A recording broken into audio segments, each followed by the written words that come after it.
యెహోవా మాట శ్రద్ధగా విని నేడు నేను నీకు ఆజ్ఞాపించుచున్న ఆయన ఆజ్ఞలన్నిటిని అనుసరించి నడుచుకునే ఎడల నీ దేవుడైన యెహోవా భూమి మీదనున్న సమస్త జనముల కంటే నిన్ను హెచ్చించును.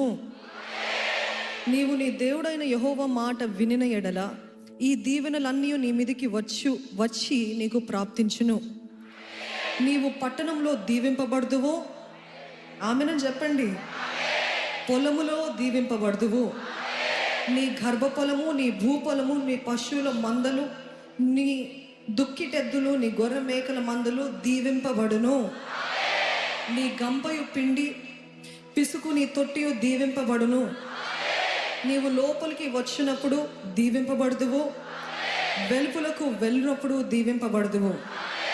నీ మీద పడు నీ శత్రువులను యెహోవా నీ ఎదుట హతమగునట్లు చేయును. వారొక త్రోవను నీ మీదకి బయలుదేరి వచ్చి 7 త్రోవలు నీ ఎదుట నుండి పారిపోదురు. ఆమేన్, ఆమేన్, ఆమేన్. నీ కొట్లలోనూ నీవు చేయు ప్రయత్నములన్నిటిలోనూ నీకు దీవెన కలుగునట్లు యెహోవా ఆజ్ఞాపించును. నీ దేవుడైన యెహోవా నీకిచ్చుచున్న దేశంలో ఆయన నిన్ను ఆశీర్వదించును. నీవు నీ దేవుడైన యెహోవా ఆజ్ఞలను అనుసరించి ఆయన మార్గములలో నడుచుకొనిన ఎడల యెహోవా నీకు ప్రమాణము చేసినట్లు ఆయన తనకు ప్రతిష్ఠిత జనముగా నేను స్థాపించును.